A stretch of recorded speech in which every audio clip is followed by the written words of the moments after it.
Yo, what's up everybody? Jumpin' here, and today I'm going to be bringing you a Platinum gameplay.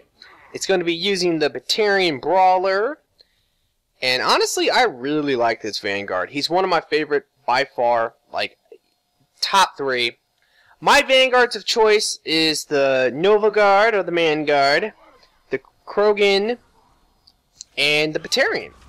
So it really depends on the mood I'm in, and they're all really good in their own aspects and all that. But I gotta be honest with you guys, in the beginning of this game, at least this very start of this wave, I was not ready for Platinum. I gotta be honest. We were playing some Gold before this, and when I turned that corner and I seen those Phantoms and I seen that Atlas, I was like, oh shit, this is Platinum. I almost wanted to bust out my rocket launcher Wave 1 and take that out. I don't think Snide was ready for that either. He was a little drunk in this gameplay, gotta be honest, but good old Snide is back. I haven't really talked about that, but Snide was gone for quite a while. He stopped playing this game, and now he decided to get back into it, which is great, because Snide is one of my best buddies online, and DK is, well, MIA. I gotta be honest, DK is just disappeared. I mean, he's around, he's doing his own thing, he's playing like some PlayStation or something, I don't really know. He's working on some old games for his channel. I don't get it. I gotta be honest. I'm not saying I don't support him. I do support him. I always will support DK and everything he does. But I just wish he would just upload some more Mass Effect. I think that's what you guys want, and that's what I want. So I wish he would come back and play a little bit. I miss him. But anyway, let me get off of that. Let's talk about this Batarian and a little bit about Platinum. Where should I start? Oh yeah, I guess I'll go ahead and start with Platinum. Just a little bit. Alright, so this is Giant, and honestly guys, it's Dark Giant. It's a hazard map. And you know what the hazard is? It's the fact it's dark. So if you are one of these people who are really scared of the dark, I feel sorry for you on this map, because it is a big time hazard. Obviously guys, that is a big time joke. This map really has no hazard. It's just dark. And it looks cool. That's the thing, like, honestly, this map looks fucking cool. I like the Dark Giant 10 times more than I like the normal Giant. Because, like I said, for one, it looks good. And for two, you get 2 grenades out the boxes. That's great. Honestly, some of the older maps were kind of like ridiculous, like Dagger and Giant. Because they're big maps. And, well, you only get 1 grenade out the boxes. So it's really nice to be able to play like this map and get the 2 grenades if you're using someone with grenades. It's actually really nice. It's really easy to manage your grenades on a map like this, especially if you move around. Anyway, but for this map, this is probably one of the easiest Platinum maps to play, to be quite honest. And probably one of the most popular ones. I would imagine Rio would be number 1 because all the people in the box. Glacier would probably be number 2 for all the people sitting there speedrunning all day, which is extremely easy if you use rockets and armor components. And the third one would probably be people playing Giant, either running around or, well, sitting back and playing defensive, aka camping. But it's fine. If you want to play like that, go for it. I'm not going to be the one to judge. And if you're going to play like that, I think the best thing to do is to hold down the LZ area. It is pretty effective. You can hold down the whole big room. I don't know what to call it. I just call it the big room. The ginormous house-like. It's not a house, but it's just a ginormous building on the other side of the map. You can do that, but I think the LZ is a little bit better. And I know that if you are going to just hold down the LZ area, you can beat Platinum, honestly, in about 25 minutes. It's to maybe 30 minutes if you had shitty objectives. But if you have good objectives and you were just camping the entire game, then you could beat this map by simply holding down the LZ. About 25 minutes, I would say. That's not bad, honestly. But if you really want to just farm some credits or make a lot of money, whatever, honestly, everyone should go and learn how to do the Glacier Platinum speedruns. You can beat that. You can beat it with anyone. I've played with some people who really don't know what they're doing. And we have no problem. You just tell them what to do, and if they do it, then you're good to go. So, and it's so easy and fast. It's like 12 minutes on average. Maybe if with a good time, 10 minutes. With a decent time, 11 minutes. With a bad time, 15 minutes. 15 minutes is a bad time. Like literally, like that's just how it goes. So it's something to keep in mind. You guys should maybe look that up, see how to do that. It's really effective, especially if you have some friends to do it with. Anyway, but yeah, Giant. The way I like to play this map is I like to move around, that's for sure. All the maps, I like to move around. I don't want to sit still. I don't want to do anything like that. It's all about having fun. Although Platinum, I personally don't think is all that fun. Still, you should move around. And if you're going to do that, what I like to do is set up the map so that the spawns only occur in 2 locations. You can actually lock down this map if you want it to and force the spawn to literally be in 1 location. You can do that, but I prefer it to be in 2 locations, and that was kind of a fail with the rocket. I gotta be honest. Kind of bad communication. We had a little bit of shitty communication right there. It happens, but you know, it's whatever. Most of the time I try really hard to have really good communication, and I don't know what the hell happened there. I think I said, hey, is anyone going to take that? And then no one said anything, and then they took it, and I took it, and it was a waste. But, you know, whatever. Anyway, so what I like to do for this map, like I said, is lock down or force the spawn to be in 2 locations. Either that room area, kind of by the LZ, or on the bottom corner where I had the whole epic fail moment with the rocket. Now what I like to do to force that to happen, what you need to do is lock down the LZ so they can't spawn at the LZ, and kind of lock down the front of the building, and then have maybe 2 people in the building, and then pretty much what's going to happen is that either they're going to spawn on that bottom corner or they're going to spawn in that room. And I might be going to that room right now. Yeah, I'm going to the room right now, and Snide's going to rocket it. When they spawn there, the 2 people who are blocking down the top spawns should be the ones rocking that, obviously. And the 2 people who are blocking down the whole big building spawns, they can rocket from across that building to the bottom corner. Now, I'm not saying you should rocket every way, especially if you're trying to have a casual game. But on Platinum, you should definitely 2 rockets a wave is totally like okay. I mean, everybody, if you're playing with people who have like the right equipment or whatever, then everyone should pretty much have 6 rockets. So you're working with a decent amount of rockets. I think you could spare 2 rockets total. I mean, 2 rockets total every wave. And maybe not every wave. Like you could do every couple waves. Like for this game, especially the Banshee waves. Like I think 7, 8 we're going to rocket, and 4 and 5 we were rocketing. Because those are like pretty much the Banshee waves. I didn't want to get grabbed. I was trying really hard not to die this game or be grabbed. It's going to be some epic moments though, I gotta be honest. I'll try to call them out, but there's actually like 2 epic moments that will occur in this game. And really, that's the reason why I decided to upload this game. Because in general, I kind of felt like this was decent gameplay. It wasn't the best gameplay ever. But just from the epic moments and all that, I decided to upload this. But anyway. Alright, so let's go ahead and talk a little bit about this Batarian. I love the Brawler, guys. He is one of my favorite Vanguards. He might be my favorite. And I know you guys are going to say, whoa, wait a minute. What about the Krogan? The whole Reegar Crowbine? Well, guys, guess what? The thing I like about this guy is he is the Batbine. Yes, I just said that. Almost got grabbed there. Thank God for Flamer. Flamer is an amazing power. But this guy is the Batbine. You play him the same way as the Krogan. No joke. Just strap on a Reegar Carbine, charge in, or well, you turn your armor on. Then you charge in, and you shoot him. That's all you gotta do. Pretty easy, right? But you'd be surprised, and it sounds a little boring, honestly, and some people might be like, well, maybe you could use Lash. I'm not a big fan of Lash. I can pretty much deal with every enemy with the Reegar Carbine. Like, Phantoms are the only thing I really like using Lash on. I like to knock them on their asses. But with Charge in the Reegar Carbine, I can kill them so quick in like a blink of an eye. It's not worth having Lash. So I just literally charge and I shoot them with the shotgun. Like, and you'd be surprised. It's pretty fun. It's just fun flying around the map.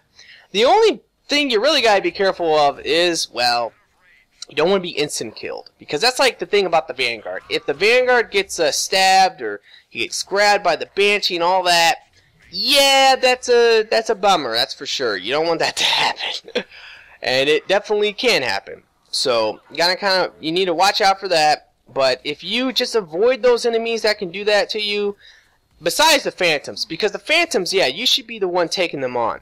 The role of a Vanguard, this is probably pretty important, and I think most people know this, but just in case you are one of the people that might not know this, the role of the Vanguard is to do two things.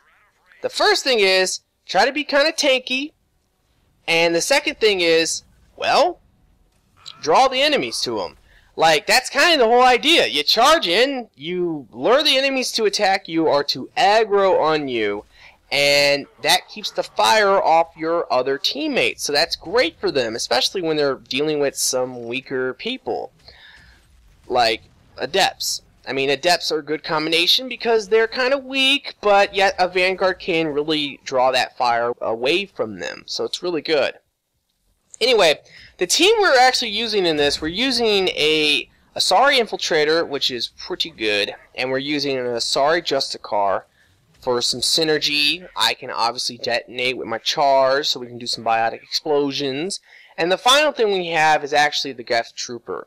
The Geth Trooper is so amazing, and Flamer is so good, especially if you're going to get some type of fire explosions. I mean, you can get fire explosions, and Flamer, well, it's just as a good power in general. It does a good amount of DPS. The Geth Trooper is one of the best soldiers, although he doesn't really seem much of a soldier because he's pretty much a caster. That's how it is, guys. Anyway, though, this is Wave 7 right here, and I would imagine a lot of people would really enjoy this wave. I'm not a big fan. I'm not a big fan of Cerberus Wave 7 Platinum. The reason why is because there's no bosses. Now, that might sound great, right? Platinum with no bosses? That's fantastic. Yeah, that's true, but the problem is that without the bosses, the wave takes a long time. It takes a lot longer to reach that total point value you need to finish the wave. So you're going to have to be fighting a lot of Phantoms, a lot of Dragoons, and a lot of Bombers. And it can really get on your nerves. So, I'm not a big fan of it, but yes, it is a pretty easy wave. So I can't really complain all that much. But anyway, that's Wave 7. And I think literally Cerberus Start is the only Wave 7 without any bosses. And I think it's the only wave of any Platinum that will not have any bosses. So that is something to remember. Cerberus is probably considered to be officially now the easiest faction to play. Atlases are nothing, Dragoons or whatever. Phantoms are annoying, yes, but it's easy to kill them. The Alkalite, the Scorpion, stuff like that. You can always use something along those lines, and you won't have too much of a problem.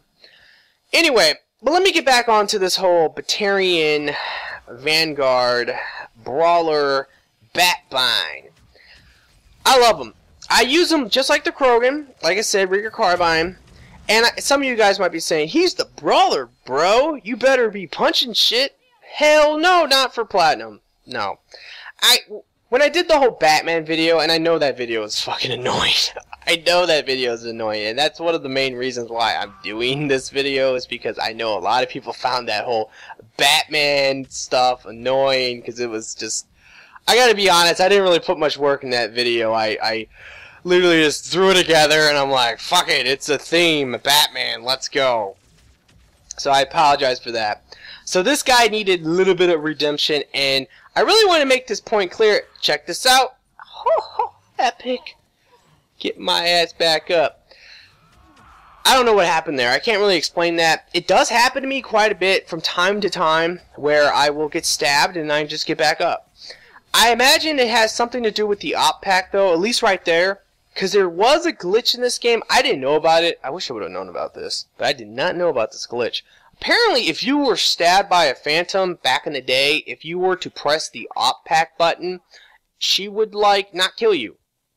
So that was a glitch, apparently. And I heard that they actually patched that glitch. But right there, it kind of happened, but it actually didn't happen, because I believe the old glitch was if you get stabbed in the middle of that animation, you could just simply press the op pack and you would be okay. Where I think now, well, at least right there, what you've seen, I believe what happened was I op packed and then I got stabbed. I can't really explain it, but I just know it was some cool shit that happened. So that was what's up. But anyway, alright. Let me get back onto this guy, though, because it is important. You're watching this primarily because probably it's some platinum gameplay and all that. But I'm sure you're pretty curious about what makes this guy good. And why he is probably my favorite Vanguard.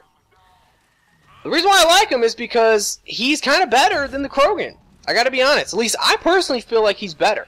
He's really beefy. Now, the Krogan is definitely a lot tougher. He has more health, more shields, yes, true. With the Cyclonic 4, he's going to have even more. This guy comes close, though.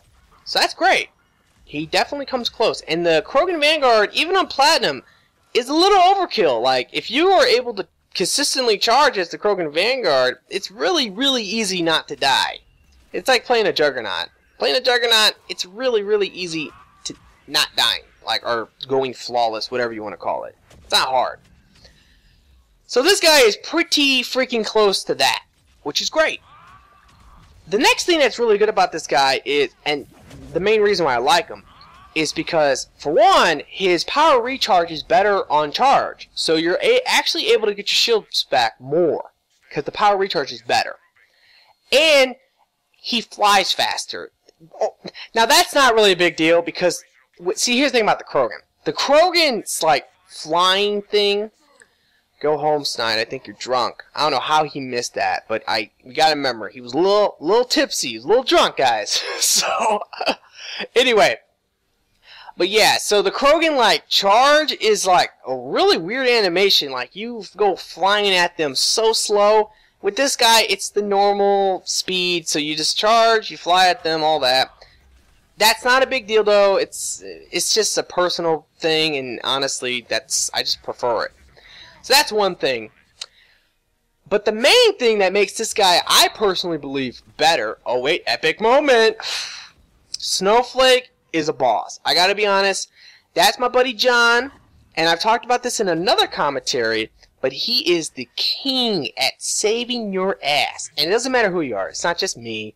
It's anyone. If he sees you get grabbed, or he'll predict it. That's what it is. Like, he'll see you buy a Banshee. And he's like, oh, he's about to get grabbed. He'll pull out that rocket launcher, and then you're like, oh no, I'm grabbed, and then he'll save your ass, and that's great. Here's the thing, guys. If you ever get grabbed and you're playing with some friends, this kind of drives me crazy, but it happens quite a bit. People will, like, say, oh shit, and then they die. And I'm like, yo, bro, if you would have said, hey, I'm getting grabbed, and not, oh shit, then I would have actually maybe been able to save you. So, if you get grabbed, you should probably say, oh, I just got grabbed. I'm grabbed. I'm grabbed. Do something along those lines, because then your teammates can actually help you. It's just something to remember. But anyway, let me finish up about the Batarian. This video was pretty quick, I gotta be honest, and there was a lot of fun stuff to talk about, but... the main reason why I really do believe he's better than the Krogan is because of blade armor. Blade armor is pretty awesome. What's great about it is not the damage. The damage is a little whatever. Like, it doesn't really... It's 250% damage back to him, but you never feel like it really gives you that damage. And there's a reason why, but I really don't have time to explain it. I wish I could. Maybe in another video I'll try to explain it. But you guys could comment and explain it. I know the reason, I just can't explain it. I don't have the time. But anyway... the thing I really like about it is that when you charge, a lot of times you'll get meleeed, and that will stagger you. And if you think about it, if you ever play with the Krogan, you might know that, yeah, you get meleeed quite a bit. So having the blade armor is nice because the blade armor does do a little bit of extra damage to him. But the main thing it does is actually it staggers that enemy. So you walk away from it getting staggered, yes, but the enemy also gets staggered. So they're not able to shoot you. See what I'm saying? Like hunters, for example, will normally melee you, and then they'll follow that up with a freaking plasma shotgun blast to the face. And that's annoying, but if they melee you when you're using the Brawler, guess what happens? They get staggered, and you're able to recover, maybe charge them again, or shoot them, whatever. It's really nice, honestly. I really think Blade Armor is very good for a Vanguard, and that is the reason why I like this guy. I'll repeat it a little bit. He's really beefy, he's close to the Krogan, he gets the Blade Armor, and I like Batarians. I mean, that's another reason, so... Oh, and his recharge for charge is better. So that's the main reasons. Anyway, I hope you guys have enjoyed this. Please like and favorite this video for me, and I hope you guys have a nice day.